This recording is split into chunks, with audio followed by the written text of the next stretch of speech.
Just got back from NRG Stadium after a 26-23 last-second defeat for your Houston Texans, who at one point in this game had a 23-7 lead. But as we have seen in so many second halves this year, they found a way to do nothing and give the game back to a team with a quarterback who threw 5 interceptions. Hello and welcome aboard the Gallant Says podcast. It is Monday, November 11th at 1:51 p.m. Central Time. Let's just do the open and get this fucking thing over with. A radio show host in Seattle called Paul Gallant. You are definitely living in the hindsight world today, Paul. Do you feel there's been a consistent theme with the interceptions? I think every interception really has a different story. I was just kind of curious what Paul gets to see. Grow, mother. Are you kidding me? Paul Gallant, what the hell is wrong with you?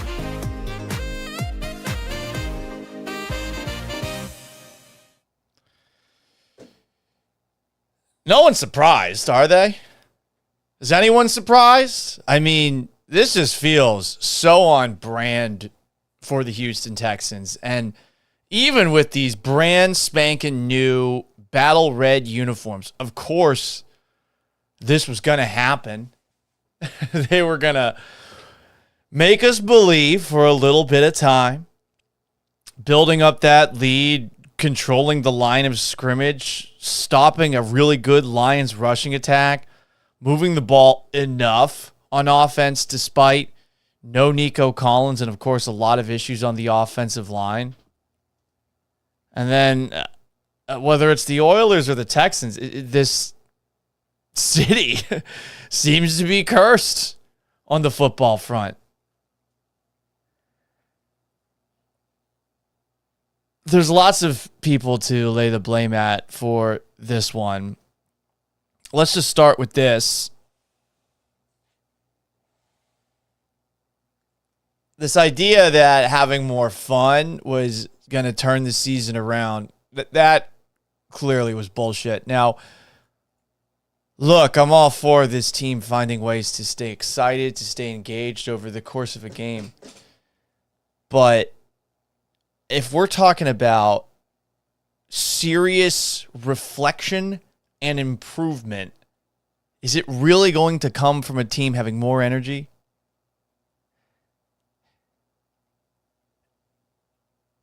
Energy that was completely gone in the second half? I mean, fuck, man. You know, like,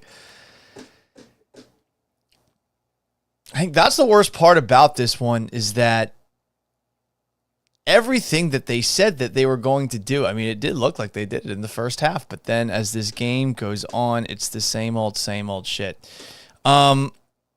I'm sure some people are going to blame the offensive line. There was a moment in this game where right tackle Titus Howard not only sacked CJ Stroud, but he also removed the ball from CJ Stroud. You don't generally want that to happen, you know? And in this game, take a look at how many times CJ Stroud got sacked. 4 times.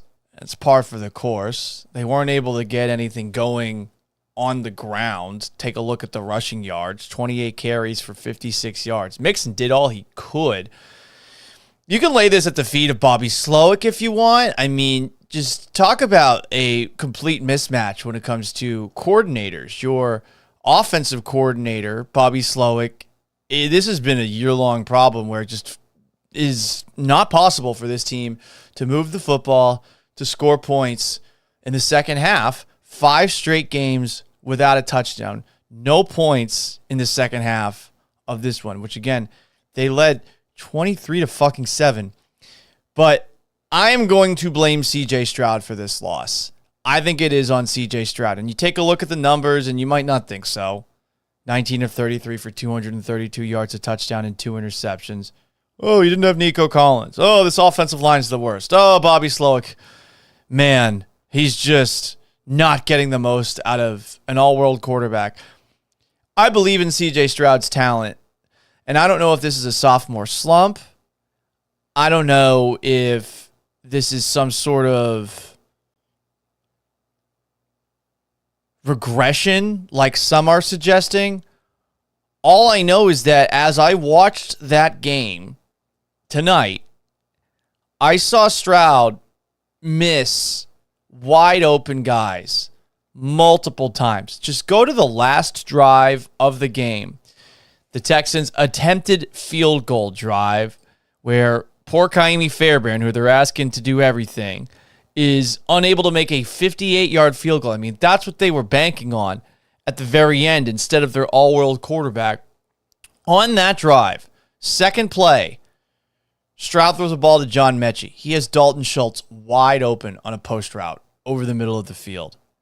On a third down, 3rd and 4, Stroud has Dalton Schultz open for a first down again, and he missed him.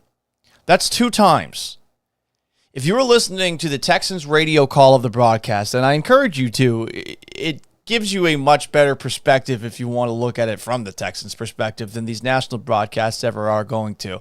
These are the guys who are watching the game every single game and who are with the team all week long. Mark Vandermeer, who I consider a friend, and Andre Ware, who is, I think, really good at analyzing games as a color commentator. And Andre Ware, who played quarterback and maybe wasn't a very good quarterback in the NFL, but definitely has a quarterback's perspective, was calling out over and over and over again guys that CJ Stroud missed downfield in this game. He knows what he's talking about. But the worst part is we can all see it. I saw a lot of people who were watching the game on TV, taking videos of things that should have happened, plays that should have been made, throws that should have been made, and they weren't. What gives? Who's the reason that that's happening? It's CJ Stroud. He has to see things that are open. And for whatever reason, he is a little bit slow with it and seemingly trying to do too much. First play of the second half, that interception he threw was incredibly careless, and there were a couple of other ones in this game that he got away with. The interception that he threw to the end zone, he had Tank Dell wide open in the end zone. He's slow. And look, the NFL, it's a league where if you miss the guy when he's open, that guy might not be open a couple of milliseconds later. You got to hit the guys when you see them. You got to know what you're going through in your progressions. And I know everyone's going to blame Bobby Slowik, and I know everyone's going to blame the offensive line. We don't want to blame CJ Stroud. He's the young quarterback, and he's going to have games like this. All quarterbacks in the league have games like this. But if he's truly special, he's got to be able to score touchdowns in the second half of games. Period. End of story. Against contenders, against mediocre teams, against shitty teams. He has to make it happen. And that's what this game boils down to. He couldn't get anything going in the second half. I understand that the Lions defense flies to the football, but this is not one of the best defenses in the NFL. The Lions win games because of their offense. And I really did think that in this one, the Lions offense was going to be able to get theirs. Credit to the Houston Texans defense, which once again is doing everything it is asked to do. It flies to the football, but you're asking this defense to keep a Lions offense with maybe the best offensive line in check for a full game. And as you saw the game wear on and the Texans offense couldn't do anything for the entirety of the second half, you could tell that the defense was getting a little bit gassed. Stretch plays to the outside became exceptionally easy for the Lions, who also were really good in the screen game. And I can't get mad at the defense for that. The offense has to actually move the ball. The offense has to score touchdowns, not just field goals. And there were moments in the first half where you kept on saying to yourself, man, Jared Goff has thrown 5 fucking interceptions. I guess you can say 4 because one of them came on a Hail Mary. But they're giving you opportunity after opportunity after opportunity, and they're an 8-1 team now. They're a 7-1 team going into the game. What do you think is going to happen if you don't take advantage of these opportunities? I mean,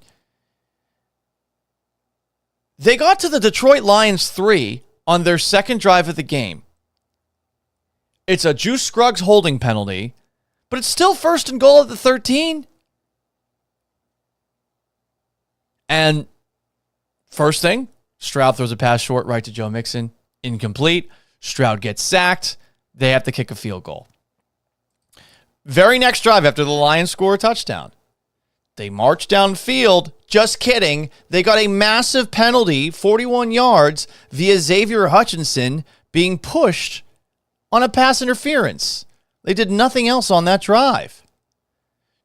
Doesn't matter, though. Jared Goff throws an interception a couple of plays later.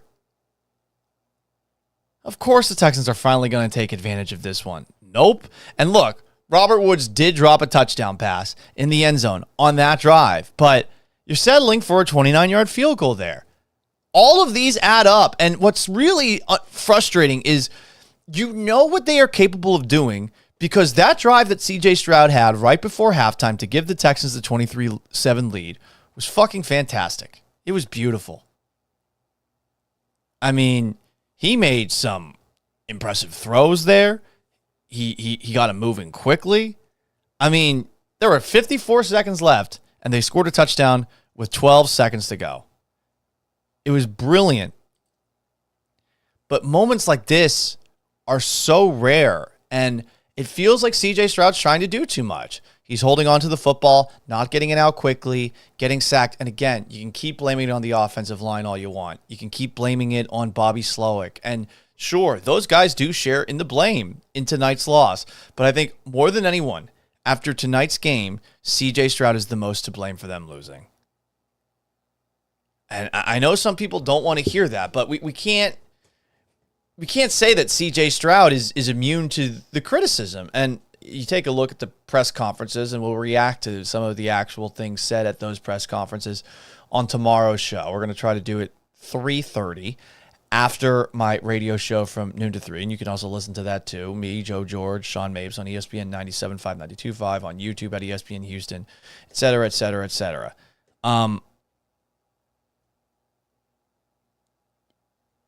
There's so many things that you can point at instead of CJ Stroud. But DeMeco Ryans said he was at fault, and Stroud said he's at fault. We didn't really hear from many of the other Texans players after the game, and I'm not going to bitch and moan about guys not making themselves available. It's not my job as a beat writer to figure out what's happening, what's not, but a couple of Texans opted out. That's not supposed to happen per the CBA, and started to be all nerdy with that, but players are required to speak after the game. I guess you can be really slow getting into the locker room, but that's why they make the locker room open to us. And I mean, who didn't want to hear from Titus Howard today? But yeah, a couple of players, they basically opted out. No one pushed them on it. And I mean, one of them said, "I'm too fucking pissed to talk." Yeah, I get it. It sucks to have to talk to us afterwards, but I think some of us wanted clarity on a great many things that went down in this game. We got none. I guess we'll get it on Tuesday when they have some time to reflect. But I mean, what are they going to do? Are they going to tell us that they're going to have fun this week again?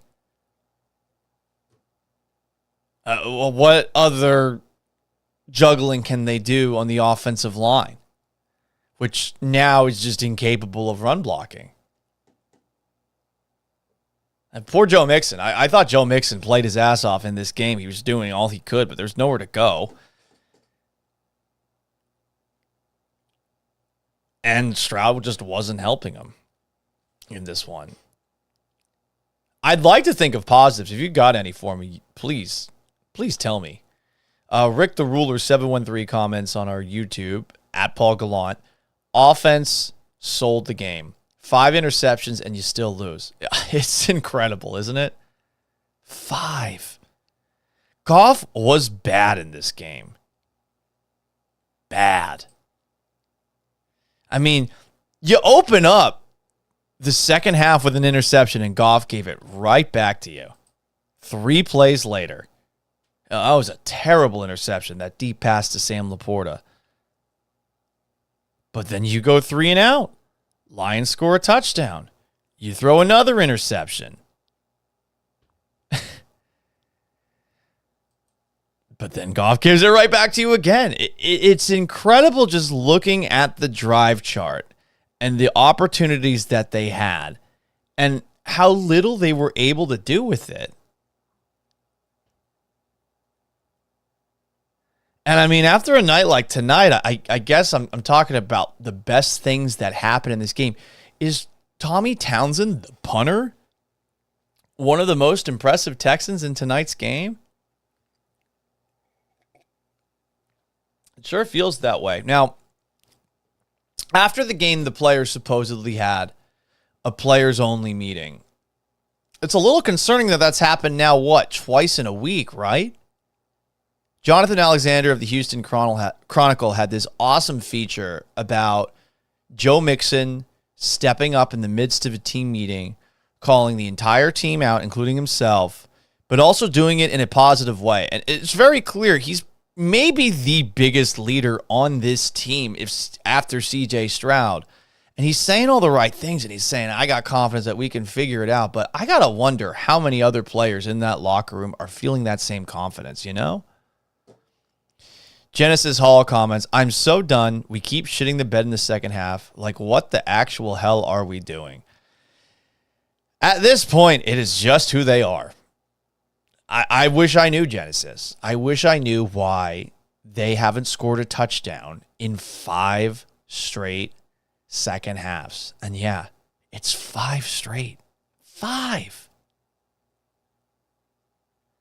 I mean, they didn't even score a point this time around. And this offense continuously becomes, well, let's try to get within 60 yards for Kaimi Fairbairn. He'll save us. If they didn't have Kaimi Fairbairn, where would they be this year? Maybe they'd have the guy who's the kicker for the Lions, by the way. Did you know their kicker, Jack Bates, actually is Jake Bates. My bad. Sorry about that, Jake. He's actually a tomball guy. I think he was a bricklayer in tomball. May have gotten a tryout with the Texans, ends up over on the Lions, and I mean, he's perfect on the year. He had a 58-yarder himself. On Twitch, at Gallant says, DeRhino won. Finally, the line plays decent, and then CJ and Bobby have brain farts. I don't know if I can say decent. It was better in pass protection, I thought. But I felt like the run blocking took a big step backwards. There was no push whatsoever. And I know the Lions are fast and fly to the football, but it seemed to be worse on that front. And maybe that's where Kenyon Green actually was good. Same old Texans says, sorry, I wish I knew what those characters meant on YouTube. I'm 27 and I feel like I'll never see this team in an AFC championship game. Yeah, impossible to feel that they will be there right now. And I mean, hey, theoretically, it's still possible, you know? Like, anything can happen in the National Football League. But it just feels like this is the exact same team that wore the Letterman jackets in 2012, you know? Like, they're just, when they go up against good teams, this is eventually going to happen. And you would think, you know, with a new quarterback, this time around it's different. But it's not. And I guess we have like a couple of Deshaun Watson victories to talk about in 2019 over the defending champion Patriots and the eventual champion Chiefs. That was before the blown lead against the Chiefs in the divisional round. But it just, that's the worst part about this. It just feels like this happens over and over again. Doesn't matter what uniforms they're wearing, who's under center. This is just like a Houston NFL problem. Briaz says, we play not to lose when we have a lead. Shit is pathetic. Coaching issue. It didn't feel like the Texans were particularly aggressive on that last drive. But I think that's partly on CJ Stroud. Stroud missed open guys on that drive. You know? It did feel like they were settling for that field goal attempt that they finally took. But, I mean, Stroud had open guys. Dalton Schultz was wide open. If I'm Dalton Schultz, I'm pissed. Why the fuck didn't I get the ball? More comments. Did you see Titus Howard strip sack CJ Stroud? Yeah, it's crazy seeing it. Howard did not get credit for a forced fumble. He he did get credit for a recovered fumble. But, yeah, he tried to pull the ball out. Man. And it's a shame. I mean, they had Jared Goff skittish. They made him finally look like the Jared Goff we all know him. I remember on our Twitch at ESPN 975, during the week, a lot of people who don't watch the Texans and I think try to troll me, they were talking about how like Jared Goff is better than CJ Stroud. And I mean, clearly that's not the case if you have eyeballs. And this is what Jared Goff can be when he has a meltdown. But Stroud did not help his case out. Like, how much better is Stroud than Jared Goff on a game like this? And Goff threw 5 picks. Just think about what I'm saying right now. But I really think this is on Stroud losing that game. And I'm not going to go back and watch the film. I know what I saw. I know what I heard on the broadcast by Andre Ware. And I know what I also saw on social media as everybody else was saying the same thing. Stroud's not immune from criticism. At the very least, he's owning it. He owned it in the press conference. But how does this get fixed? Is Bobby Slowik going to fix it? Is Gerard Johnson going to take a more hands-on role with the offense and fix it? Or are these issues that are a byproduct of all the pressure that Stroud has faced this year? Now he's playing a little bit of hero ball, and it's also maybe a tad skittish too, but he's just missing guys who are open downfield that we can all see. Chris the Rebel comments, if we honest, nothing tops the Chiefs' playoff comeback.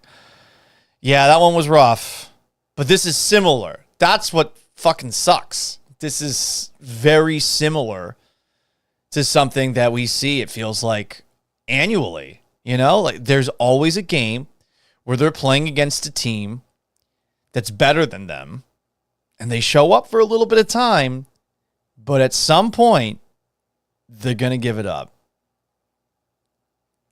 Chris the Rebel says CJ's young. He'll figure it out. Future's still bright in H-Town. For sure. The future, it's not like it ends here.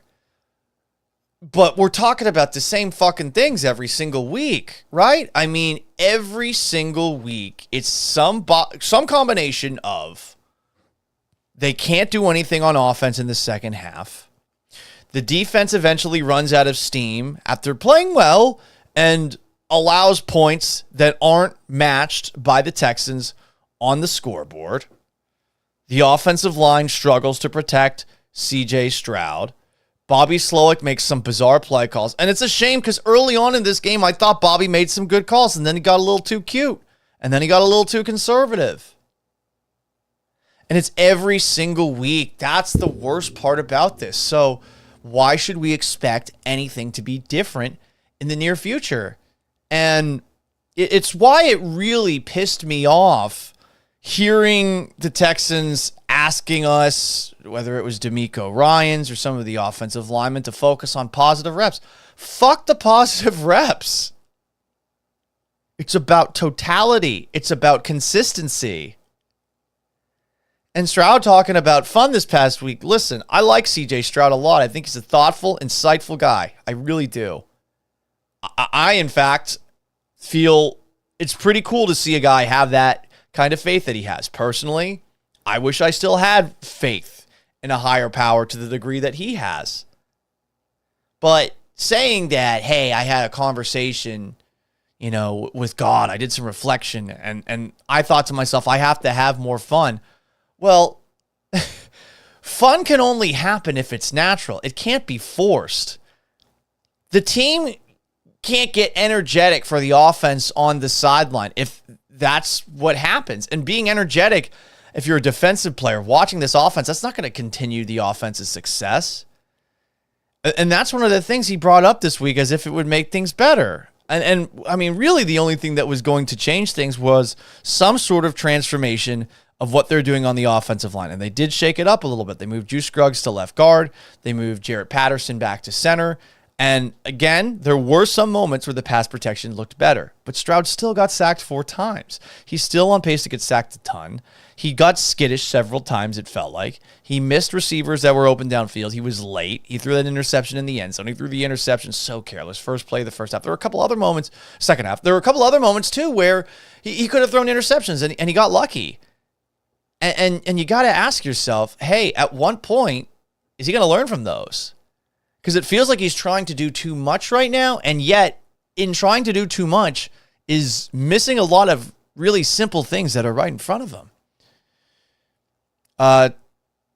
Chris the Rebel says, I don't see a team in the AFC South beating them. Yeah, I'm with you, but does that matter? You know, this is something that I know frustrated the Bill O'Brien era Texans, but winning the AFC South, it just ain't that impressive if there's no Peyton Manning in it. It's not. And I mean, it's been the Texans division for most of the last decade, right? We're talking 7 division titles since 2011. Is it 8 now? But people want more than that. So, yeah, Colts look like a mess. Jaguars lost again. I don't know what happened with the Titans. Did they win today? I think they lost too. Let's take a look. I know the Cowboys lost. I know that Cooper Rush threw for less than 50 yards, and yet I'm still a little bit nervous about that Texans-Cowboys game next Monday night. Yeah, they played the Chargers, so they lost. Will Levis was back, threw 2 touchdowns. On Instagram at Sports Gallant, Rare Candy 86 says, CJ had time today with Kenyon Green gone. This one is on CJ, unfortunately. I'm glad we're all in agreement. I'm glad no one's getting militant in defense of CJ Stroud here. I know there will be some who are saying, hey, it's Bobby Slowik. I think CJ Stroud's mom retweeted something that Big Sarge Sports put up there where he was saying, like, well, this is at the feet of Stroud. It is at the feet of Stroud. And look, moms are the best. I love my mom. My mom would have my back even when I'm being a dumbass, at least publicly. But this one is on CJ Stroud. Texas Tag says 100% CJ's fault. Who the fuck lobs that wide open TD? I mean, the ball did look pretty, but you put that much air under it, a defender can get underneath it, and Tank Dill's not the biggest guy, so if he fights back to the football, is he going to be able to power through and catch it at the high point? Chris the Rebel says, when Nico returns, it'll be much better. Well, I mean, he was supposedly 100% and they didn't put him back out there. That was a bit surprising to me. I saw Aaron Wilson tweet that out. He's 100%, but he wasn't at practice, so they scratched him from the game. Hopefully he is what changes everything for the offense. He kind of has to be at this point, no? But Stroud's missing guys who are open. Dalton Schultz, again, I'd be pissed if I were him. Nick says the chemistry is off. There's more going on behind the scenes. Fire Bobby Slowik. Well, I wonder what more it could be. You know? I really wonder what more it could be. Joe Mixon's the one saying all the right things. I didn't see CJ Stroud's press conference yet. I started recording this as soon as I got home. I'm going to watch it in a moment. Same with DeMeco Ryans' press conference. I know that CJ took ownership of this. I know that DeMeco pointed at CJ, and some people were acting as if that was a faux pas. You can't throw the quarterback under the bus if you're the head coach. No, you absolutely can't. I'm not a fan of throwing guys under the bus publicly, but someone asked DeMeco Ryans about CJ Stroud's performance, and DeMeco said CJ wasn't good enough. And if you watch the game, you know that's true. You know it. Even if you're the most diehard Ohio State fan, even if you're the most diehard Houston Texans fan, even if you're the most, even if you're CJ Stroud's mom, you got to admit there were some moments in this game that Stroud cost the Texans here. You know? Rick the Ruler 713 comments on YouTube. Man, I'm glad you said it, Gallant. We won the division with no Peyton Manning. Who cares? What are we talking about? It sucks that that's the case. It does. Winning the division is really hard. If you're a player for a team that wins its division, you should be proud of it. But there's a higher level of expectations here because of everything that went down this offseason. You traded for Stephon Diggs, and I know he's out for the year. Shit happens.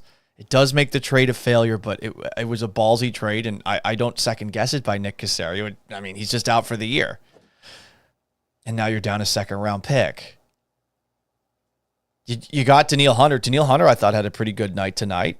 I mean, there's no Will Anderson out there. The defensive line, the front seven, especially in the first half, they were fantastic. They really were. That Lions Lions offensive line is arguably the best in the league.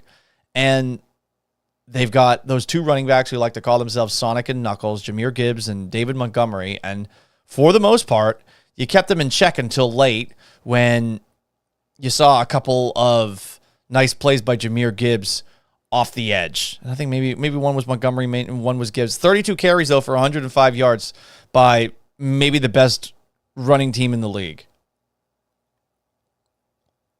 You did give up a significant amount of big plays. It felt like they were all screens. No answer for that. But I'm not gonna get mad at the Texans defense. I thought the Texans defense did what it needed to. The offense didn't do anything for it in the second half. And no matter who you are defensively, if you're constantly on the field, and this happens over and over and over again, where you're not able to stop, you're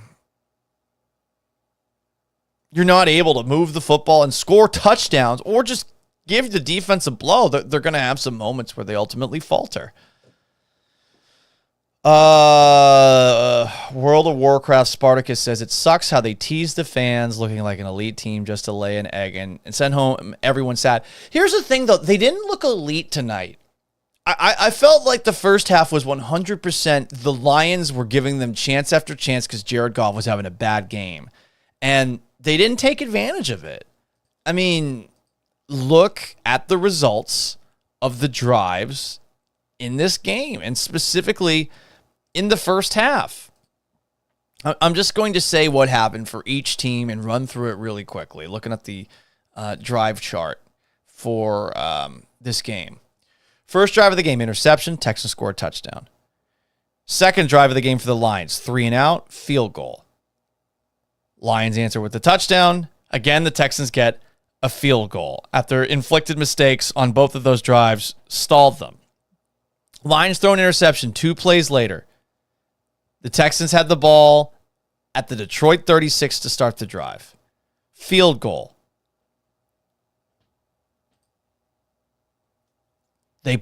The Lions punt, Texans punt. Lions punt, Texans have their best drive of the game, that touchdown.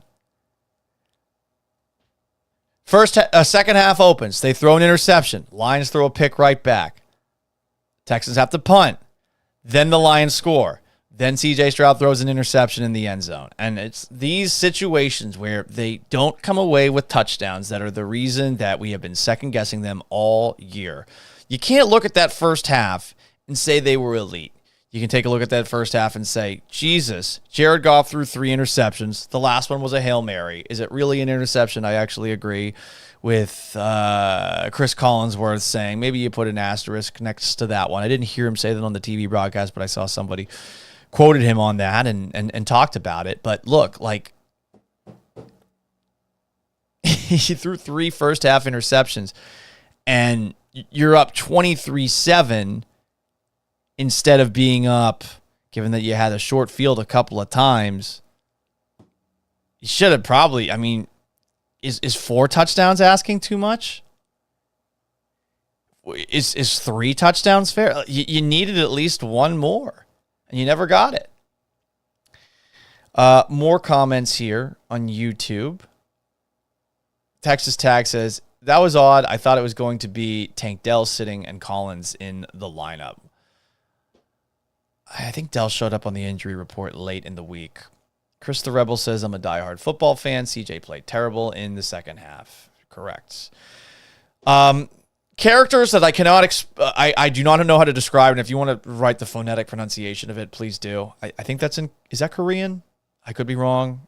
I'm not a cultured man. But he says on my YouTube, at Paul Gallant, yeah, Slowik can't make second half adjustments, sadly. Red zone offense is bad. Second half adjustments are overrated. They are. You only have 12 minutes. You're spending a lot of that time going to the locker room and a lot of that time going back out of the locker room. You can have some conversations, but over the course of a game, the adjustments are constantly happening because the game is constantly evolving, right? So this isn't something that the Texans need to do in the 5 minutes at halftime. I mean, sure, there's something they could potentially do to expedite the process of adapting as the game goes along. But they have to make this happen in real time. And it is jarring that the second half is the exact same way, to the point where you start to believe that halftime adjustments are a real thing. Most players will tell you that halftime adjustments are overrated. I think it's something that we've discussed in the media, on the air so many times, and it sounds right, but it is overrated. You're making adjustments all game long, and it just feels like there's a certain point in the game where the Texans offense is incapable of doing that. And it's a shame. I mean, Bobby Slowik had good moments in this game. The touchdown, the Joe Mixon 8-yard touchdown run, I thought that was a great play call. They motion Mixon out to the right. He goes back in motion to his left, gets the ball in motion on a handoff. Robert Woods has a great seal block. Laramie Tunsil did a really good job blocking on that play. Like, that play was fucking great. But then they try to do the screens to the side, and it's like they have no idea how to make those work. So, look, I'm not saying Bobby Slowik's immune from blame. I just think CJ Stroud's the most to blame in this game. Texas Tag says, CJ needs to run when lanes are open. It looks crazy to watch him just fold up instead of scrambling, even if it's a couple yards. I want him to always be looking downfield. I do not want him to all of a sudden think to himself, you know what? I have to scramble here. I don't want that to happen. I don't think that's good for him. I think that you want him to continue to be a guy who's looking to throw the football first. And when you have a guy that is throwing the football first, you see what Stroud did on that 3rd and 16. That 3rd and 16 throw that Stroud had on the first drive of the game to John Mechie, where he runs up to the line of scrimmage, and at the very last second, he throws it to his left. Almost no look to Mechie, Mechie had a great game, by the way. Good for him. I'm happy for him. Not his fault that the Texans lost today. But that play by Stroud was great, and that's why you want Stroud to constantly think that he's got to throw it. But there are moments where when he extends the plays, he misses guys who are open. And the fact that he's missed Dalton Schultz a couple of times in this game does make me wonder about his trust level in Schultz. Schultz, I'm pissed from him after this game. He was open. Texas Tags comments, they had the damn ball in the 2 and got pushed back to end with 3 damn points. Yeah.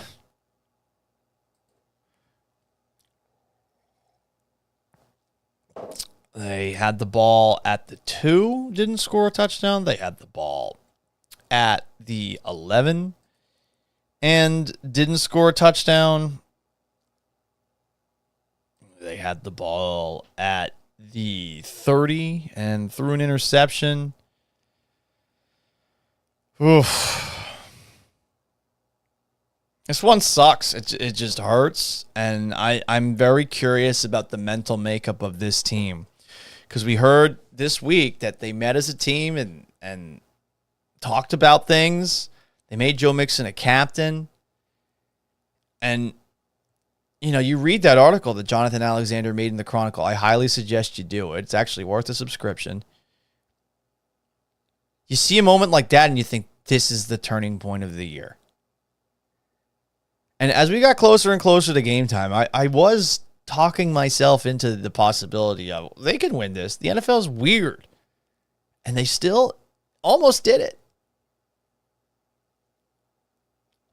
But they had a 23-7 lead, and Jared Goff threw 5 interceptions, and they lost. Like, it just stays with you, a loss like this. And look, you're in great shape in the AFC South, all things considered.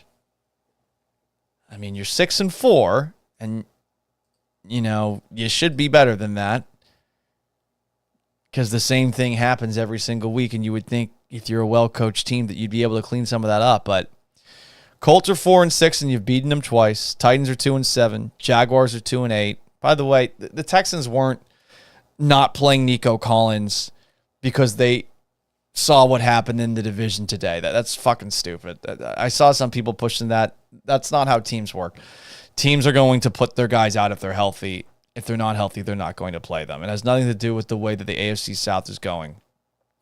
Clearly, Collins probably had some second thoughts about where he was, or the Texans had second thoughts about where he was. But I don't think that the standings are the reason that they said, you know what, let's scratch Nico Collins at the absolute last second, you know?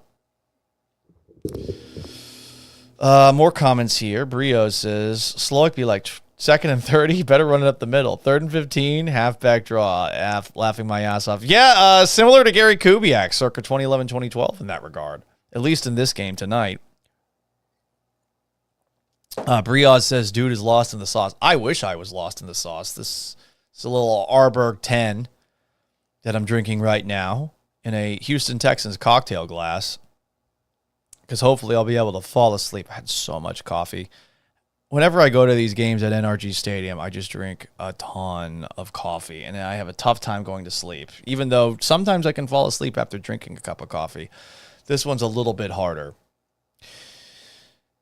Saduke says, we have another season of Schultz, too. Eek. I mean, look, Schultz was open today. I thought Schultz played well. 3 catches for 66 yards on 4 targets, and it should have been more than 4 targets.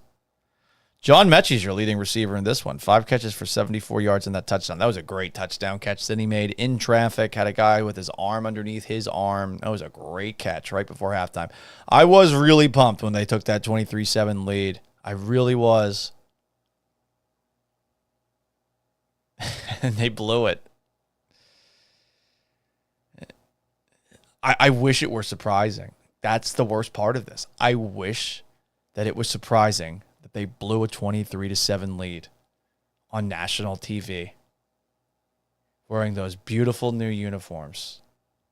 But I'm not. No one is. Everyone knows this team is capable of that.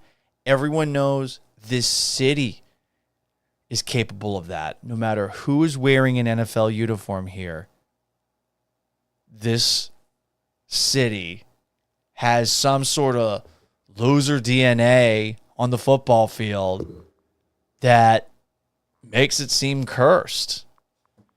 They're up 23-7 and Jared Goff threw 5 fucking picks.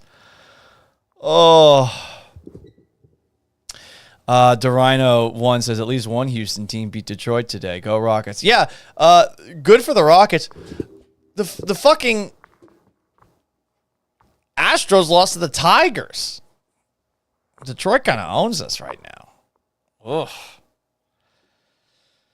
Ugh. Genesis Hall says, I don't know why the chemistry is so bad on the offense. It hurts to watch because they make everything look so difficult. Can we not have consistent drives against only mediocre teams?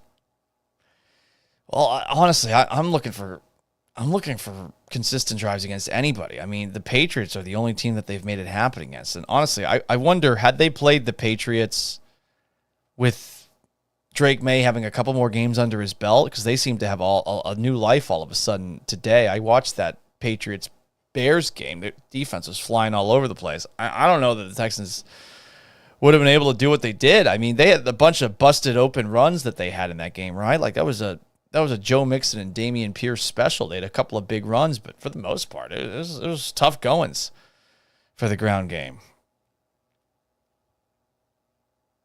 Oh, man. And did they not have a second half touchdown against the... No, they did have second half touchdowns against the Patriots. That's what I was about to say. Ugh. 3 losses in 4 games. 2 of them against good teams. But oh boy. More comments here. Genesis also some of our receivers have rocks for hands. Yeah, that Robert Woods drop was tough. I thought it was Tank Dell, but Dell's dropped a touchdown pass like that too.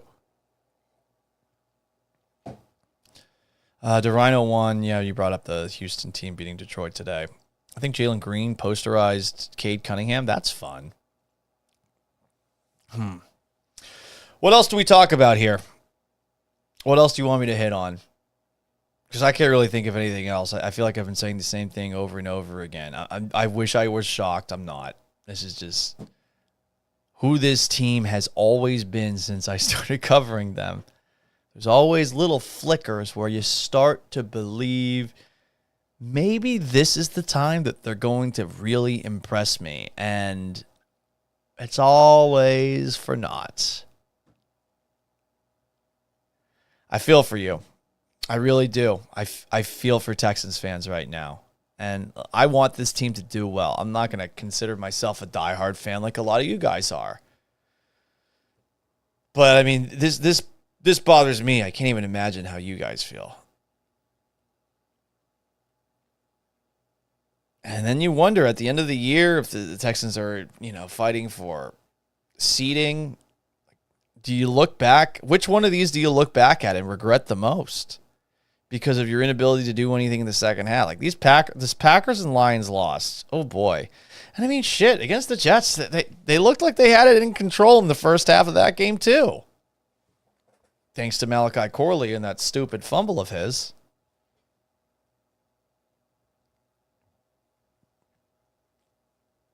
DeMeco Ryans on YouTube from Saduke. This is DeMeco's first back-to-back loss. He's regressing.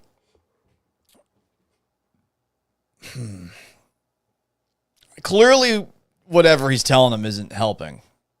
Is really all I've got on that. Now, next couple of games, you got some cupcakes at the Cowboys, against the Titans, at the Jaguars, and here's what sucks for the Texans in those next 3 games.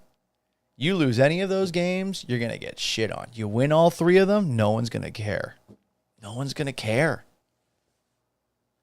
Even if they're impressive victories, people will look at them the same way they looked at that 41-21 win over the Patriots. Yeah, but they lost to the Packers. Yeah, but they lost to the Lions. Yeah, but they got smoked by the Vikings. And it's funny because the Bills have won 5 straight since they beat them. But the Bills also traded for Amari Cooper and look a little bit different on offense. You did beat them, but who cares? The Chiefs won in very unimpressive fashion. They held on for, I think, their 16th win in 17 tries against the Broncos because the Broncos tried a last-minute field goal that would have won the game and it got blocked. Chiefs always find a way. And it is funny. I mean, they're not winning with the style points that I think we want the Texans to win with, but it's more important for the Texans to just figure out how to make this work in the second half. Is a players-only meeting going to do that? Because they had a players-only meeting in the locker room after today's game. What's going to change it? And who is it in the locker room that needs to buy in more after what happened to the Jets and after 10 days in between games? Bria's comments, need coaching changes, but it won't happen this year. Slowik needs to go. Offensive line coach Chris Stroud needs to go. DeMeco might need to move to defensive coordinator. I don't think this is anything on the defense. I really don't. He's going to stay the head coach. They're not going to demote him. DeMeco Ryans is the head coach. They need a better play caller, though. I would like to see Gerard Johnson get a chance. I'm very curious as to how they will handle this at the end of the year. If they make the playoffs, are they going to move on from Bobby Slowik after 2 seasons? DeRhino comments. He's got some positives on Twitch. Kalan says, I got something. No Nico, no Anderson. We're going through adversity. So by the time the playoffs come, hopefully we'll be healthy and battle-tested. Sure, but, I mean, Kamari Lassiter, when he left that game, didn't look great. I don't know what his status is. I heard he came back in. I know that Laramie Tunsil left the game for a little bit. He came back in. Like, you can't bank on injuries all resolving themselves, you know? You just have to make it work with what you got. But right now, there's so much pressure on Nico Collins to fix this. And I don't know. It might be too much pressure for one guy. He's a wide receiver, you know? He's not an offensive lineman. He's a great wide receiver. He was the best receiver in the league when he got hurt, but he's still an offensive lineman. Excuse me, not an offensive lineman. He's still a receiver.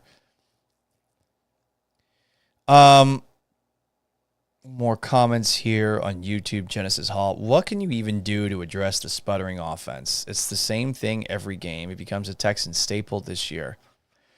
Yeah, I don't know. I think it's going to be harder for them to run the football based off of what I saw today. I don't think the offensive line's getting enough push, and no matter how hard Joe Mixon runs, he can't outrun, 9 guys or so. I'll give the Lions credit. I mean, they're clearly very well coached, and They got that biting kneecaps mentality from Dan Campbell. So they're flying all over the field. They're sticking people. They're hitting people.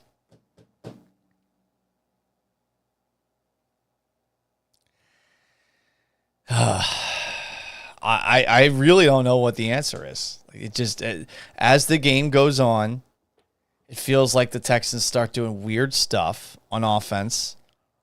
All it takes is one sack or one penalty, and they do not seem to have great resilience. And while Stroud can make some impressive things happen on 3rd and long, you can't win games constantly finding yourself in a 3rd and long.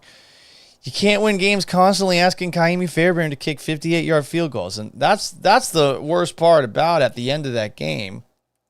You know, it's 23-23. Fairbairn kicks that. We might be talking about overtime. Who knows what happens at the end of it? But again, you're asking Fairbairn to make 58-yard field goals on the regular. I mean, he is setting records this year with how many kicks he has attempted from 50+. I can't get mad at Kaimi Fairbairn. Without Kaimi Fairbairn, how many games did this team lose? Probably lose to the Colts. Probably lose to the Jaguars and Bills. Oof. Imagine 3 more losses. You're the fucking Jaguars. You're 3-7. Yeah, I got nothing else. You want to listen to the radio show tomorrow? You can. I'm sure there will be yelling and anger. Kind of just checked out, honestly. This is a team that does this so often. Like how can you be angry about it? It's my thought as a radio host, which is kind of fucked because I know there's a lot of angry people out there. And I know some people find me very entertaining when I'm angry and I'm ranting. But what is there to be angry about or rant about? This is the same thing over and over and over and over and over and over and over again. And when's that going to change? Not anytime soon. Anyway, I appreciate you guys watching this post-game recap. If you do not live stream this, you should. It's better in video form. You can talk to me in real time. I will respond to you as quickly as I can. The way to do it, you can go to my YouTube channel, @PaulGallant. Subscribe. Like this video if you haven't already. Maybe you're more of a Twitch person. On Twitch, @GallantSays. Like the video. I don't know if you can do that on Twitch. Subscribe, though, to my channel if you want to do that. You can join on my Instagram, @SportsGallant. I post short clips to said Instagram. Also my TikTok, which is @GallantSays. You can also watch this on Facebook. I have a Facebook page, facebook.com/PaulGallantSports. It's basically everything that you see on my Instagram. And you can also do this on X, formerly Twitter, @GallantSays. Also, say you're just more of a podcast person and you're watching this live stream and you want to get the whole thing in audio form. Maybe you want to fast forward it to 1.5. That's probably going to sound pretty crazy with how fast I generally speak. But this podcast is available on Apple Podcasts. If you haven't, please subscribe. 5-star rating, a review. Same thing on Spotify or SoundCloud if you so choose. On that note, this is a rough one to get over. It wasn't surprising, but that 26-23 loss to the Detroit Lions, it's going to sting for a while. And I really wonder about this team's intestinal fortitude to get over something like this. We shall see. But I'll be honest, I'm not feeling very optimistic right now. Thanks for tuning in. So long. Farewell. Have yourselves a wonderful Monday night if you're still up. We'll be back at it on the radio, noon to 3, ESPN 97.5 and 92.5. Me and Joe George, and then we'll be doing another live stream at 3:30 on all of those channels I just listed. So long. Farewell. You'll hear from me in a couple of hours.